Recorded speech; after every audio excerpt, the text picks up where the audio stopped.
continuar nuestro viaje por el Sermón del Monte, el sermón más importante predicado en la historia, por el mejor predicador de todos los tiempos, nuestro Señor Jesucristo. Así que yo te pido encarecidamente que abras tu Biblia, el Evangelio según Mateo, Evangelio según Mateo, capítulo 5. Evangelio según Mateo, capítulo 5, vamos a leer del versículo 21 al versículo 26, es una porción bastante extensa, pero necesito que me sigas en la lectura con tu Biblia, por favor. Evangelio según Mateo, capítulo 5, versículo 21 al versículo 26. Cuando usted esté ahí, dígame amén. Dice la santa y la poderosa palabra de nuestro Señor Jesucristo. Habéis oído que se dijo a los antepasados, subrayo, no matarás, y cualquiera que cometa homicidio será culpable ante la corte. Pero yo os digo, subraya esa expresión, yo os digo, que todo aquel que esté enojado con su hermano será culpable ante la corte, y cualquiera que diga raca, necio, vacío, imbécil a su hermano será culpable delante de la Corte Suprema, y cualquiera que diga fatuo, idiota, será reo del infierno de fuego. Versículo 23. Por tanto, si estás presentando tu ofrenda en el altar y allí te acuerdas que tu hermano tiene algo contra ti, deja tu ofrenda allí delante del altar y ve, reconcíliate primero con tu hermano, y entonces ven y presenta tu ofrenda. Reconcíliate pronto con tu adversario, enemigo, mientras vas con él por el camino. No sea que tu adversario, tu enemigo, te entregue al juez y el juez al alguacil y seas echado en la cárcel. En verdad te digo que no saldrás de allí hasta que hayas pagado el último centavo. Más adelante vamos a entrar específicamente en lo que Jesús nos explica aquí. Simplemente quiero que nos ubiquemos donde estamos en este viaje a través del Sermón del Monte. Hemos estudiado 3 principios hasta ahora durante el Sermón del Monte. Jesús se ha concentrado en enseñarnos el carácter del cristiano. A través de las 8 bienaventuranzas, usted y yo pudimos ver cuán importante y necesario es que el cristiano tenga el carácter de Cristo. Estas cualificaciones, estos requisitos en su relación con Dios y en su relación con los demás. Una vez el carácter es formado en nosotros, Cristo nos enseña el segundo principio, y es que el cristiano es influencia. Nos enseña y nos habla sobre la influencia del creyente, y él, utilizando el ejemplo de la sal y de la luz, muestra que todo cristiano y todo creyente debe impactar su alrededor, debe impactar positivamente y marcar la diferencia y apuntar hacia Cristo. La tercera cosa que vimos la semana pasada es que comenzamos a ver la justicia del cristiano. Jesús y la ley, la relación de Cristo con la ley y la relación que debe tener el cristiano con la ley. Así que, en resumen, en los pasados 12 mensajes hemos visto el carácter del cristiano, la influencia del cristiano, y hemos comenzado a ver la justicia del cristiano.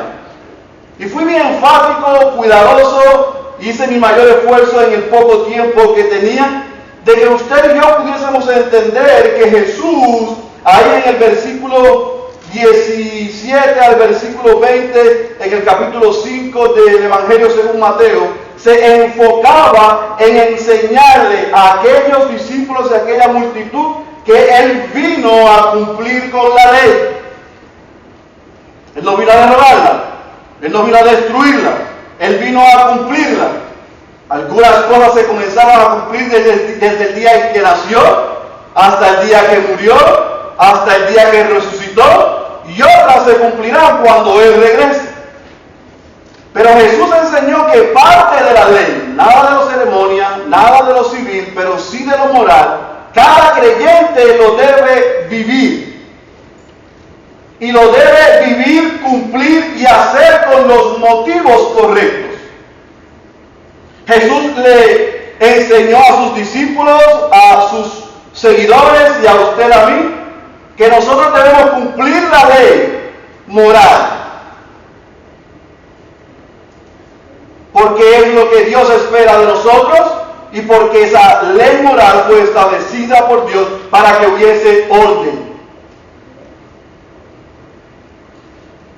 Y aprendimos que toda la Biblia, tanto el Antiguo como el Nuevo Testamento, es todo el consejo de Dios.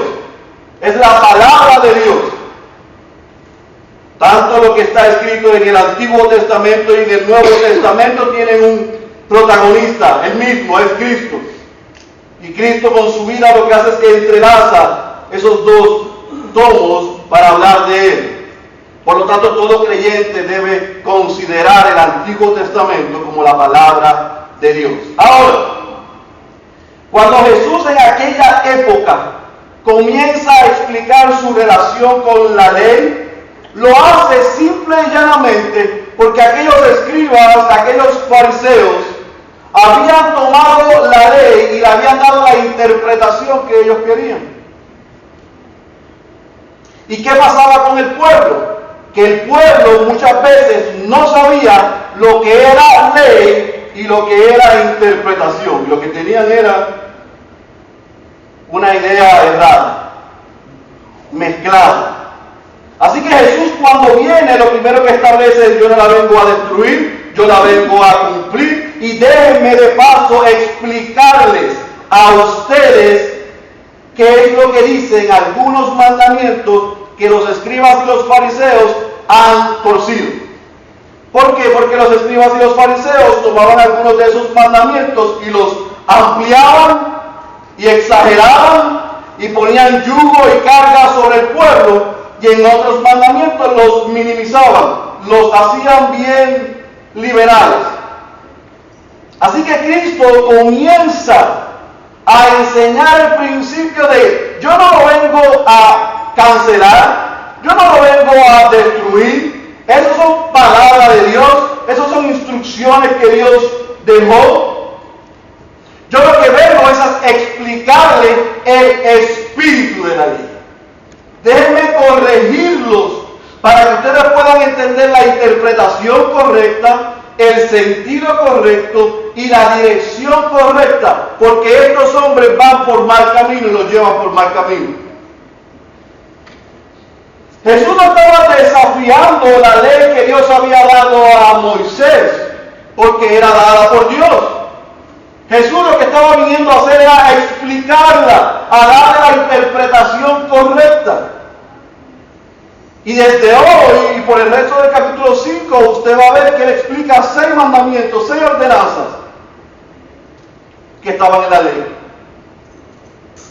Y mire lo que él hace. Él dice: habéis oído que se dijo. En otras palabras, a ustedes les dijeron estos hombres esto, pero yo os digo esto. Ese yo que Jesús utiliza en el griego es bien enfático, porque lo que Jesús está diciendo: yo soy autoridad y mi autoridad va por encima de estos caballeros. Lo que yo les voy a decir a ustedes ahora es la interpretación correcta de la ley, no es la interpretación que ellos le dieron. Por lo tanto, Jesús le dijo a ellos, yo les digo a ustedes, presten atención, porque vamos a ver ahora esos mandamientos y cómo realmente esos mandamientos se deben vivir. Amén. Mira lo que dice el doctor Martin Lloyd Jones sobre esto. Lo que cuenta sobre todo es el espíritu de la ley. Lo más importante de la ley no es la ley en sí, es el espíritu de la ley, no la letra solamente. La ley no tenía que ser algo mecánico, sino vivo. El problema de los fariseos y de los escribas era que se concentraban solo en la letra, pero excluían el espíritu, la intención de la ley. Es un tema importante el que entendamos la relación entre la forma y el contenido. Si solamente tomamos lo que dice sin entender la intención, estamos haciendo mal uso de ella. ¿Estamos hasta ahí, iglesia? Mira lo que dice el versículo 21 para empezar a entrar de lleno en este mandamiento. Versículo 21 dice: habéis oído que se dijo a los antepasados, no matarás, y cualquiera que cometa homicidio será culpable ante la corte. ¿Qué es lo que Jesús comienza haciendo aquí? Jesús comienza a explicar el sexto de los 10 mandamientos que Dios le dejó a Moisés, que decía: no matarás. Y cuando Dios estableció ese mandamiento, lo que estaba prohibiendo era matar, matarse, matar a otros, directa o indirectamente, porque Dios es un Dios de vida. Así que el mandamiento decía: no matarás. Pero yo quiero que usted se fije lo que dice Jesús que ellos decían, porque es importante. Porque en Éxodo capítulo 20, versículo 13, cuando vemos las palabras de Dios a Moisés, el sexto mandamiento lo único que incluía era no matarás. Ahora mi pregunta para ustedes es: ¿por qué Jesús dice, ustedes han escuchado que se dijo, no matarás, y cualquiera que comete homicidio será culpable ante la corte? Lo que decía el mandamiento era ¿qué? No matarás. ¿De dónde saca Jesús que ellos habían escuchado, y cualquiera que cometa homicidio será culpable ante la corte? Jesús está diciéndole a sus discípulos, al pueblo y a usted y a mí: el mandamiento decía esto, pero ellos le incluyeron esto. Algunos, desafiando la segunda parte, dijeron: bueno, pastor, han dicho, bueno, pastor, pero el mandamiento decía en Éxodo, no matarás. Pero el Número capítulo 35, versículo 30 y 31 dice que el que mate ante testigos será muerto. Así que si los fariseos decían, no mates, porque si matas tendrás corte, tendrás juicio, los fariseos estaban diciendo algo correcto. Ese es el argumento de aquellos y de algunos hoy todavía. Entonces, usted se debe estar preguntando, ¿cuál es el problema? El problema es el siguiente, y es bien sencillo. Que aquellos escribas, fariseos, aquellos religiosos tomaron el sexto mandamiento y lo minimizaron.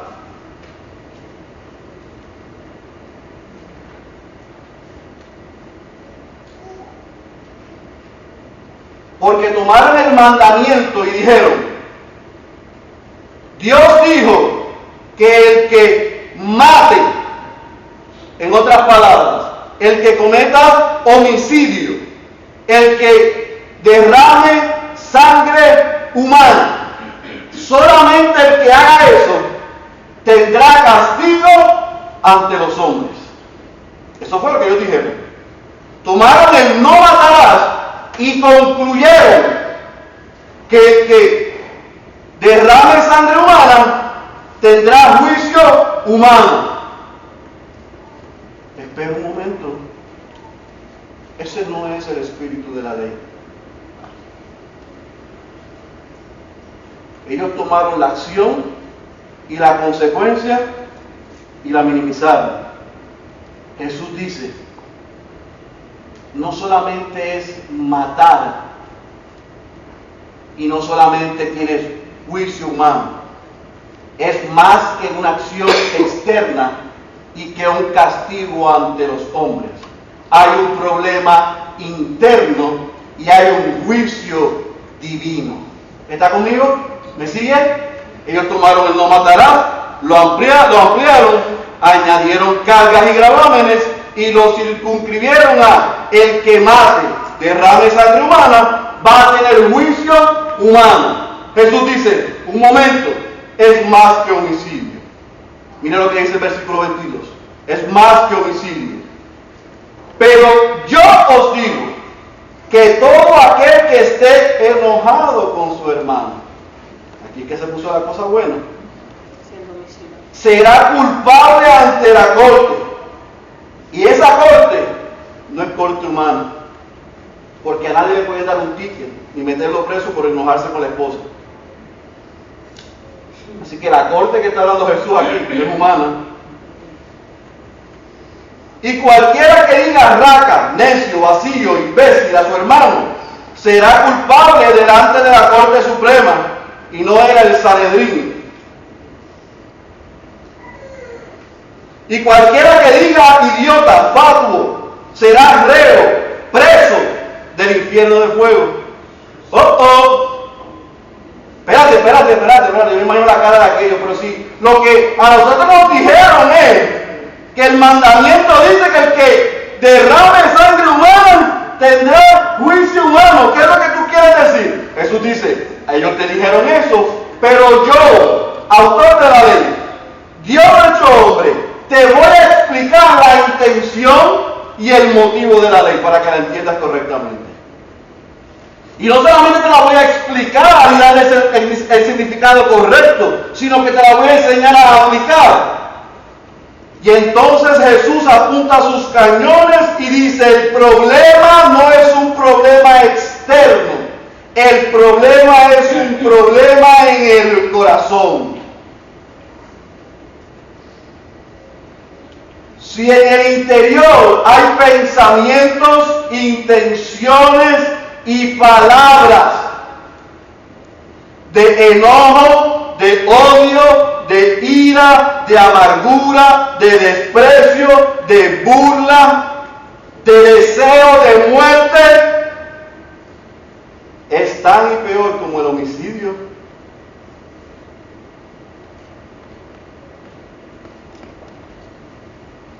El mandamiento no matarás no solamente incluye una acción externa, incluye lo que pasa en el interior del ser humano, dice Jesús. Si hay enojo producto del orgullo, de la malicia, de sed de venganza, si hay insultos y todas las obras que deriva ese corazón podrido, tú eres culpable de homicidio. Yo soy culpable de homicidio. Somos culpables de homicidio. Estamos pecando. La misma cara que tienen ustedes tenían aquellos discípulos. No les estaba gustando nada lo que estaban escuchando, porque pensaron lo mismo que está pensando usted y pensé yo. Pero ¿y quién no se enoja? ¿Y a quién no le da coraje? ¿Y a quién no le da ira? ¿Y cómo que yo no puedo tener odio cuando me han hecho daño? Jesús dijo, eso es tan grave y tan pecaminoso como el homicidio. Pero Jesús no solamente lo deja ahí. Jesús dice que el que hace estas cosas, el que piensa así, el que siente así, el que se enoja sin causa o con causa, es culpable de juicio, pero el juicio es divino. En otras palabras, yo puedo tener un problema con mi señora y enojarme e insultarla, y ella a mí. Yo puedo tener un problema con mis hijas e insultarlas y lastimarlas, y posiblemente a ellas o a mí no nos van a llevar a la corte de Oklahoma City. Nadie me va a acusar y meter preso por insultar o enojarme con la gente que yo amo. Pero Jesús dice, aunque en la corte de aquí no te acusen, yo te acuso.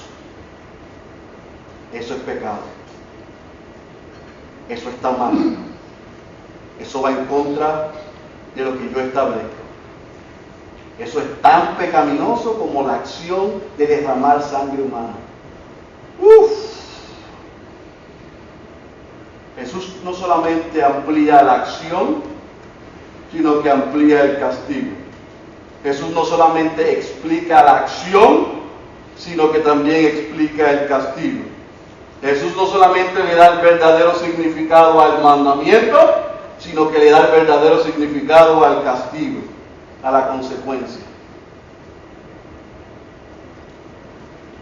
Así que no solamente el enojo y el insulto son equivalentes al homicidio ante los ojos de Dios, sino que el castigo al enojo, al insulto, a la envidia, a la ira, al odio, a la raíz de amargura y al coraje, si no nos arrepentimos, tiene juicio divino.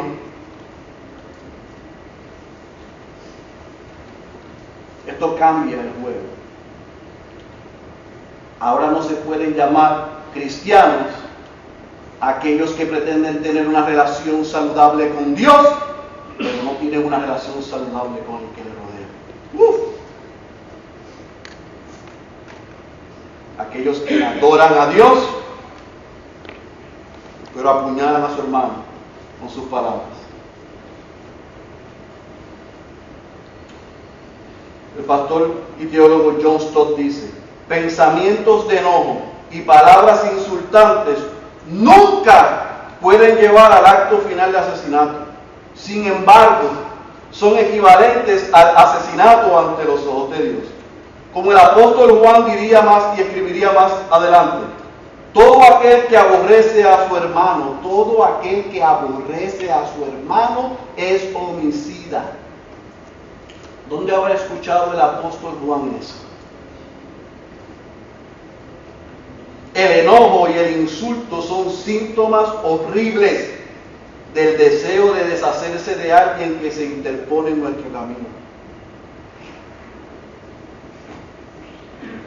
Todos nuestros pensamientos, miradas y palabras indican que, como a veces osamos decir, desearíamos que estuviese muerto. Tal mal deseo es una violación del sexto mandamiento. Yo me voy a detener ahí. Solamente los santos que están en esta iglesia, que ya están preparados para ir al cielo, son los únicos que al escuchar estas palabras de Stott nos identifican. Porque todos los otros mortales pecadores necesitados de gracia sabemos que de una vez al menos en nuestra vida alguien nos pisó un callo, nos hizo tanto daño que por aquí pasó, ojalá se muera. Ay, yo pensé que yo era el único. Esto continúa diciendo: y hace que la persona culpable se exponga al mismo castigo a que se expone el homicida. No en todo caso literalmente ante una corte humana, porque ninguna corte puede acusar a un hombre por enojo, pero sí ante el tribunal de Dios. El enojo, la ira, el odio, el coraje, el desprecio, la burla, la ridiculización, el deseo que te mueras, que te pase un tren por encima, es tan pecaminoso como el que mata. Y yo quiero que usted y yo seamos lo humildes suficientes en esta mañana. Todos sabemos lo que es esto. Todos de una manera u otra hemos experimentado esto. Pero ¿sabe lo maravilloso de Dios, de Cristo y de su palabra? Que Él siempre identifica el problema, pero da la salida. Siempre. Mira lo que dice el versículo 23 al versículo 26. Dice: por tanto, si estás presentando tu ofrenda en el altar, y allí te acuerdas que tu hermano tiene algo contra ti, deja tu ofrenda y allí delante del altar ve y reconcíliate primero con tu hermano. Entonces ven y presenta tu ofrenda. Reconcíliate pronto con tu adversario mientras vas con él por el camino. No sea que tu adversario te entregue al juez y el juez al alguacil y seas echado en la cárcel. En verdad te digo que no saldrás de allí hasta que hayas pagado el último centavo. Jesús está diciendo: el enojo, el insulto, la ira, la raíz de amargura, el odio, el desprecio, la burla, el coraje, la ridiculización, etcétera, etcétera, etcétera, son tan pecaminosos como el que mata. Y si tú y yo estamos practicando eso, no podemos tener una relación con Dios saludable. ¿Lo entendió? Hemos aprendido por las primeras 8 bienaventuranzas, hablando del carácter del cristiano, que nuestra relación con Dios nos ayuda a tener una ¿qué? Buena relación con los demás. Ahora Cristo está diciendo, si no tenemos una buena relación con los demás, no podemos tener una buena relación con Dios. Cruz. Ay, pero yo estoy bien con Dios, que sabe todas las cosas. Allá es que le pague Dios como quiera.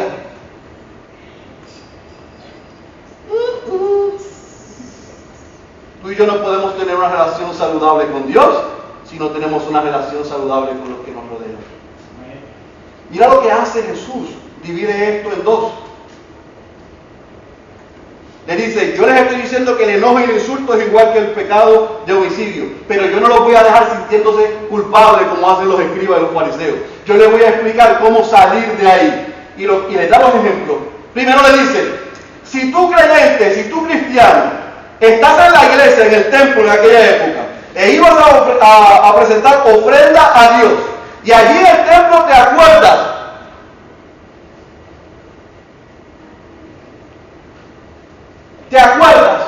que Tony tiene algo contra ti, no presentes la ofrenda, Félix Cabrera.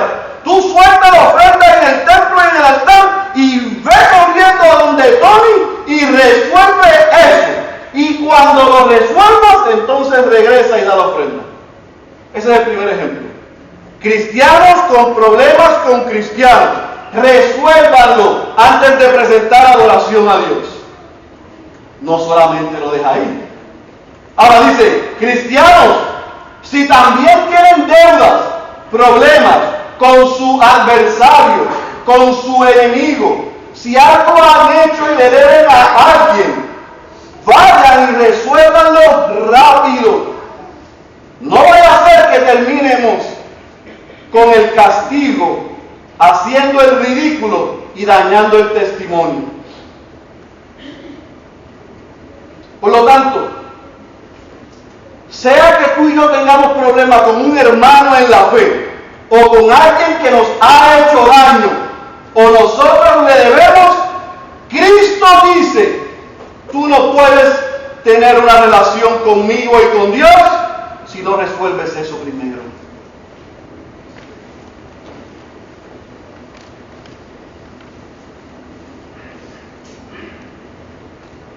Ya sea en el templo, ya sea en la corte, lo que hayas hecho, arrepiéntete, restituye y reconcilia.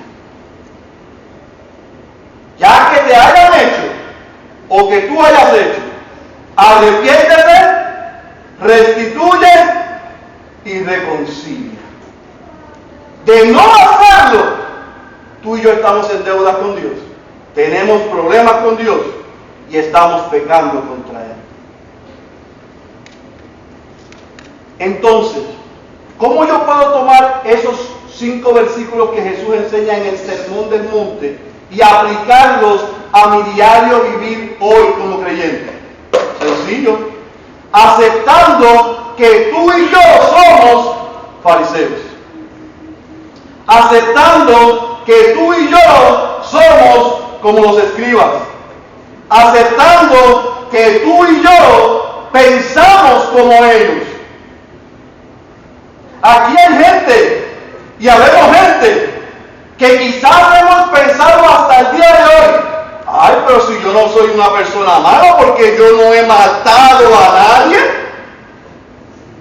yo soy una persona buena porque yo nunca he derramado sangre humana, yo soy una persona buena. Bueno, a los que pensamos así, se nos ha olvidado que usted y yo nos enojamos contra nuestros hermanos. Se nos olvida que algunos de nosotros tenemos ira, amargura, resentimiento y odio contra otros. Se nos olvida que ante los ojos de Dios, esos sentimientos y esos pensamientos son pecados, son como el homicidio. Pero voy a ir más profundo. Hay algunos de los que estamos aquí que de vez en cuando y de cuando en vez despreciamos a los demás, nos burlamos de los demás, ridiculizamos a los demás. Si hacemos eso, Cristo dice, estamos pecando. Pero voy a ir más profundo. Hay algunos de los que estamos aquí que hemos deseado la muerte de otros.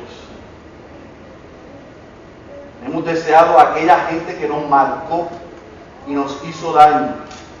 Le hemos deseado la muerte. Quizás hemos venido al Señor y Dios nos ha salvado y todavía guardamos esos resentimientos y esos dolores ahí. Quizás vemos algunos aquí que somos bien fácil para difamar a otros. Que ofendemos de palabra con una facilidad, parece que tienen un doctorado. Parece que estudiaron y practicaron el ofender y lastimar a la gente. Somos como los escribas, somos como los fariseos.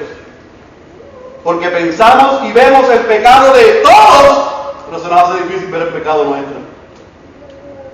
Vemos lo que otros hacen, pero se nos hace bien difícil ver lo que nosotros hacemos. Aquí habemos muchos que ante los ojos de Dios estamos pecando. Porque estamos guardando enojo, rencor, ira, odio, desprecio. Mira, hay gente que se dedica a burlarse de los demás. Y otros le llaman, es que ese hombre o esa mujer es un chiste. Ah, es un chiste, sí. Es una persona tan graciosa. Y yo lo quiero conocer y cuando voy y lo conozco, todos sus chistes son denigrando y burlándose de los demás. Así que ese que se burla de los demás, pero el que se ríe con él o con ella, están pecando. Yo estaba seguro que este mensaje no le iba a gustar mucho.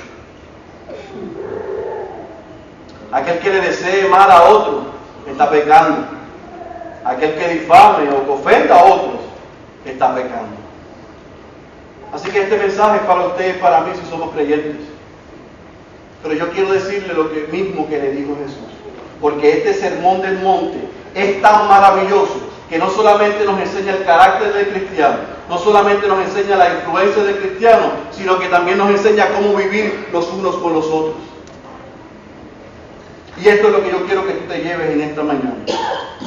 Ten cuidado y tengamos cuidado de ser muy fáciles en señalarle el pecado a los demás y no ver el de nosotros mismos.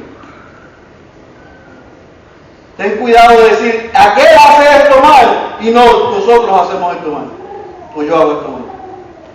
Ten cuidado de llamar a otros pecadores cuando tú y yo somos pecadores. Así que si esta palabra en esta mañana ha llegado a lo más profundo de tu corazón, y esa ha sido mi oración, el llamado en esta mañana es al arrepentimiento. Es arrepentirnos, a restituir y a reconciliar. Si tú y yo aceptamos que ofendemos, lastimamos, odiamos, nos airamos, nos enojamos, guardamos rencor, nos burlamos, ridiculizamos, deseamos mal, la muerte, difamamos a otros, este mensaje es para ti y para mí. Pero Cristo, que es bueno, es misericordioso, nos llama en esta mañana al arrepentimiento. Si tenemos que resolver algo con alguien dentro de la iglesia, no salgas de esa puerta sin resolverlo. Si tienes que resolver algo con alguien fuera de esas puertas, sal corriendo cuando se acabe el servicio y toma el teléfono o visítalo y resuélvelo. Si le debes algo a alguien, restitúyelo. Si hay alguna relación rota, trata en lo que a ti y a mí corresponda repararla. Si tenemos que pedirle perdón a alguien, pidámosle perdón. Si le debemos algo a alguien, paguémosle. Y si tenemos que sanar algo, hagamos nuestra parte. El apóstol Pablo en Romanos capítulo 12, versículo 18, y esto usted lo ha escuchado muchas veces ya, pero yo creo que es muy pertinente esta palabra a este mensaje. Digo, si es posible, en cuanto de vosotros dependa, estad en paz con todos los hombres. Vayamos a hacer nuestra parte. Si la otra parte no se quiere reconciliar, no me quiere perdonar, no quiere restituir, ese es su problema. Yo quiero ser obediente a la palabra de Dios y hacer lo que me corresponde. Concluyo con unas palabras del Dr. Martin Lloyd-Jones que yo creo que son muy atinadas para concluir este mensaje. Reconciliémonos cuanto antes, no nos demoremos, sea lo que fuere, de lo que en estos momentos seamos culpables, dejemos la ofrenda y salgamos a reconciliarnos. El autor de la canción que cantamos hace un rato pudo decidir odiar, pudo decidir tener rencor, pudo decidir guardar amargura, pudo decidir echarle la culpa a Dios, pero en vez de eso, Dios trabajó en su corazón y él con humildad fue a su presencia y le dijo: estoy bien con mi Dios. Que usted y yo en esta tarde podamos decir lo mismo. El que tenga oídos para oír, yo he rogado toda la semana y esta madrugada y esta mañana y antes de subirme al altar, que Dios le haya dado oídos para oír. Cierren sus ojos, por favor.